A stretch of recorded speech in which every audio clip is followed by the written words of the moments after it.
प्यारे देशवासियों, नमस्कार। आज मैं बीजेपी का जो नया मुख्यमंत्री को ये चुनते हैं उसके ऊपर एक गंभीर सवाल आपके साथ साझा करना चाहूँगा। बीजेपी में एक नई रिवाज शुरू हुई है। देखिए, वैसे तो जो जिस भी मुख्यमंत्री का चयन होता है वो चुने हुए विधायक करते हैं। सही तरीका तो ये है, संवैधानिक तरीका तो ये है। या बाय द वे कभी कभी कोई ऐसा कारण हो, कोई तजर्बेकार आदमी ना हो, ऐसा कुछ हो तो वो केंद्र से भी या इधर उधर से भी ला करके बना दिया जाता है सबकी सहमति से। लेकिन अब एक विशेष चलन बीजेपी में चला हुआ है। यानी जब ये मुख्यमंत्री का चयन करते हैं, पहले से जो मुख्यमंत्री सपोज इनके रहे हैं और दोबारा से फिर सरकार इनकी चुनकर मतलब इनकी पार्टी जो है सत्ता में आ गई है, तो उस वक्त ये मुख्यमंत्री पर्ची से चुनने का एक सिस्टम कर दिया इन्होंने, पर्ची से। अब मान लो पहले जो मुख्यमंत्री रहे हैं वो थोड़ा सा मजबूत होंगे सरकार की, जो केंद्र की, क्योंकि आपको मालूम है वर्तमान केंद्र सरकार वो देखा जाए तो किसी की भी नहीं है, ना आम जनता की है, वो खुद अपनी पार्टी की भी नहीं है, किसी की नहीं। वो तानाशाही सरकार है, केवल अपनी मनमानी कर रही है। मैं कोई झूठ नहीं बोल रहा हूं, जो सच्चाई 11 साल से हम लोग देख रहे हैं मैं वही कह रहा हूं। ये टोटल तानाशाह सरकार है, अपने खिलाफ कुछ सुन नहीं सकती है। और राज्यों के कई बार ऐसे हुआ है कि राज्यों के मुख्यमंत्री प्रधानमंत्री से सीनियर हैं और वो इनकी बातों की सुनाई नहीं करते। ये अपनी तरफ मतलब इनकी एक आदत है गुलामी करवाना, चाहे वो इन्हीं के आदमी हो या देश की जनता हो। ये गुलामी कराना इनको पसंद है क्योंकि ये महाराजा बन के रहना चाह रहे हैं, किंग बन के रहना चाह रहे हैं। तो इनकी बात कोई काटेगा वो इनको बर्दाश्त नहीं है। तो एक नया चलन चला है, पहले वाले जो मुख्यमंत्री रहे हैं वो अगर इनकी बात नहीं सुनते हैं या इनकी उंगली के इशारे पर नहीं नाचते हैं तो इन्होंने नया सिस्टम शुरू कर दिया। जब भी नई सरकार का गठन होता है या मुख्यमंत्री का सिलेक्शन होता है तो क्या करते हैं, एक पर्यवेक्षक अपना भेज देते हैं, किसी भी एक सीनियर कैबिनेट मिनिस्टर को पर्यवेक्षक भेज दिया और उसके हाथ में एक स्लिप दे दी, जिसको मुख्यमंत्री बनाना है उसके नाम की स्लिप दे दी और वो पर्यवेक्षक जाकर के उस मुख्यमंत्री के हाथ में देता है जो उस वक्त तक मुख्यमंत्री की कुर्सी पर विराजमान है, उसी के हाथ में वो स्लिप देता है और उनको कहते हैं कि लीजिए ये नाम अनाउंस कर दीजिए। देखिए कितने ताज्जुब की बात है। अब आप बताइए उस मुख्यमंत्री पर क्या गुजरती होगी। आपने देखा होगा, मध्य प्रदेश में भी देखा होगा आपने, शिवराज सिंह चौहान के हाथ में पर्ची दी, आपने राजस्थान में भी देखा होगा। ये मतलब एक अजीब खेल शुरू किया है, बिल्कुल अजीब खेल शुरू किया है इन्होंने। उसी मुख्यमंत्री को जिसको ये हटाना चाह रहे हैं, जो इनकी उंगली के इशारे पर नाचता नहीं है, उसको ये साइड करना चाह रहे हैं, उसी के हाथ में पर्ची दे करके और उससे कहलवा देते हैं। मैं तो कहता हूं ऐसे मुख्यमंत्री को उनको खुद ही नहीं कहना चाहिए। भाई अगर वो आप देख रहे हैं कि साजिश है, हालांकि आपके घर का मामला है, हम दखल नहीं देंगे इसमें, लेकिन वैसे अगर वो आपको साइड कट करना चाह रहे हैं, आपको अंडर एस्टिमेट कर रहे हैं, तो आप वहीं जवाब दीजिए कि नहीं भाई मैं क्यों अनाउंस करूंगा। फिर आप अपने विधायकों से चयन कराइए। कायदा तो यह है कि विधायक जिसके पक्ष में होंगे, मेजोरिटी ऑफ दी जो लेजिस्लेटर्स हैं वो जिसके हक में जाएंगे वही होगा, मुख्यमंत्री वही होगा।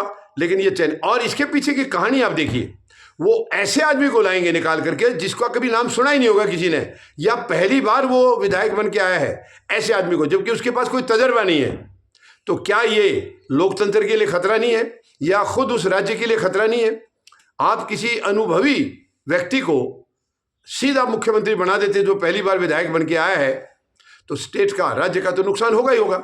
भाई जितनी मेजोरिटी के साथ पहले काम हो रहा था या तजर्बेकार कोई दूसरा आदमी भी आके करेगा, उस पर आप एक नए व्यक्ति को बिठा देंगे तो राज्य का तो नुकसान होगा, राज्य के लिए उतना काम हो नहीं पाएगा।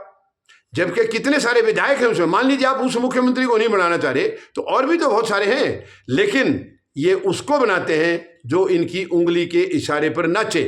इनको कोई लेना देना नहीं है राज्य में काम हो रहा है या नहीं हो रहा है, क्योंकि काम के लिए तो ये लोग आए नहीं है।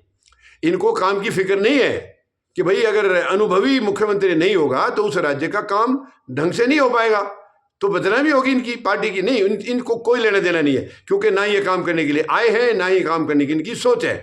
इनका मकसद केवल एक ही है कि राज्यों में भी जहां जहां इनकी सरकार है वहां मुख्यमंत्री ऐसा हो कि यहां से डुगडुगी बजे केंद्र से और वो उस पर नाचना शुरू कर दे। ऐसे मुख्यमंत्री हर जगह बनाना चाह रहे हैं, जो कि दोनों तरीके से गलत है। ये संवैधानिक तरीके से भी गलत है, लोकतांत्रिक तरीके से गलत है किसी को थोप दिया जाना। विधायकों की वो पसंद है या नहीं है वो पूछा ही नहीं है, लेकिन भय है, बीजेपी के अंदर एक भय है। अब मान लीजिए हो सकता है उस मुख्यमंत्री को जिसको ये पर्ची से बनवा रहे हैं विधायक उसको पसंद नहीं करते, लेकिन कोई कहेगा नहीं, कोई बोलेगा नहीं। तो ये कहाँ प्रजातंत्र है? ये तो सरेआम तानाशाही है। आप विधायकों की उनको मतलब भावनाओं को क्रश कर रहे हैं, भावनाओं को चोट पहुंचा करके और अपना आदमी थोप रहे हैं। क्यों? क्योंकि आपको उसको उंगली के उस इशारे पर नचाना है, वहां से जो भी बेनिफिट है उस राज्य सरकार से वो आपको लेने हैं।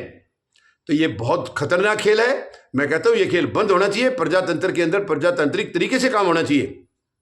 विधायकों को भी ये जब वो विधायक चुनकर आए हैं तो क्यों नहीं कह सकते आप अपने केंद्र सरकार को कि नहीं, मनमाने ढंग से नहीं चलेगा, ये मुख्यमंत्री हमें पसंद नहीं है। तो इसका मतलब लोकतांत्रिक प्रक्रिया में विधायकों का भी विश्वास नहीं है। विश्वास होगा तो आंख बंद करके नीचे गर्दन करके उसको क्यों मंजूर कर लेते हैं? तो इससे एक तो आपकी जो प्रक्रिया है, संवैधानिक प्रक्रिया है, वो गलत साबित होती है, वो तरीका गलत है। भाई आप 50 एमएलए आए हैं, 60 एमएलए आए हैं, तो उनमें जो मेजोरिटी होगी जिसको वो पसंद करेंगे, आधे से ज़्यादा आदमी जिसको पसंद करेंगे वही तो होगा। लेकिन वर्तमान में ऐसा नहीं हो रहा है। तो एक तो वैधानिक जो प्रक्रिया है वो गलत है, प्लस उस राज्य का भी नुकसान है। अनुभवी मुख्यमंत्री होगा तो वो अच्छे काम करके दिखाएगा, क्योंकि उसने कई साल राजनीति की है, उसको गलत सही का मालूम है। जो विधायक पहली बार चुन के आया है उसको मैं ये नहीं कह रहा हूं कि वो अनाड़ी है, बिल्कुल ही कुछ आता ही नहीं है। विधायक बनाया तो कुछ तो ज्ञान है उसको भी, लेकिन फिर भी मुख्यमंत्री की कुर्सी पर बैठना, बाकी विधायकों को अपने साथ लेकर चलना एक बहुत मुश्किल का काम है। यानी उसके अंदर कितने सारे सीनियर विधायक है, वो उससे चिड़ भी तो सकते हैं कि ये कल का विधायक आकर के हमारे ऊपर कमांड कर रहा है। तो ऐसा है, ये कई चीजें हैं। तो मैं समझता हूं ये जो तरीका है गलत है। ठीक है, वो बीजेपी की सरकार है, उनका अपना आंतरिक मामला है, लेकिन संवैधानिक प्रक्रिया तो देश के लिए होती है, राज्यों के लिए होती है। वो तो दिखाई देता है, जो गलत है उसको गलत कहा जाएगा, सही है तो सही कहा जाएगा। तो मैं समझता हूं इनको ये प्रक्रिया बदलनी चाहिए और मुख्यमंत्री का जो चुनाव है वो विधायकों पर छोड़ देना चाहिए। विधायकों को कौन पसंद है, कौन उनको, देखिए विधायक भी तो अपना मान सम्मान के भूखे हैं, उनको भी तो मिलना चाहिए। तो मुख्यमंत्री किसको बनाया जा रहा है, ये विधायकों की पसंद होनी चाहिए, ना कि उसको थोपा जाना। ये तो तानाशाही, सीधी तानाशाही है। पर्ची लेकर आगे केंद्र से, और वो पर्ची कौन देते हैं वो भी आप समझते हैं, वो भी आप जानते हैं, मुझे बताने की जरूरत नहीं है।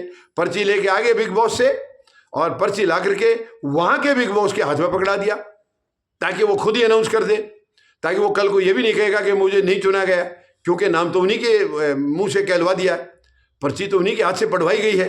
तो ये एक मैं समझता हूं लोकतांत्रिक प्रक्रिया के लिए एक खतरा है, खतरनाक है। ये बंद होना चाहिए। और जो तरीका होता है, विधायक जो चुनकर आए हैं वही अपना नेता चुने, तो सबसे बढ़िया वही है। उससे उनका रिश्ता भी अच्छा रहेगा, सरकार बढ़िया चलेगी, स्मूथली चलेगी। और जब सरकार अच्छी चलेगी इसका मतलब वहां के काम अच्छे होंगे, राज्य की तरक्की होगी।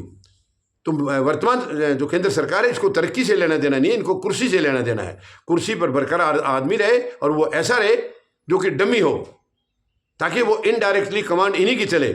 मतलब राज्य सरकारों को भी हमारे प्रधानमंत्री महोदय खुद ही चला रहे हैं, अपने इशारे से, अपने अलग से तरीके से वो खुद ही चला रहे, जो कि ये गलत है। उम्मीद है प्रधानमंत्री महोदय इस पर गंभीरता से विचार करेंगे और इस लोकतांत्रिक प्रक्रिया को आगे और नुकसान नहीं करेंगे।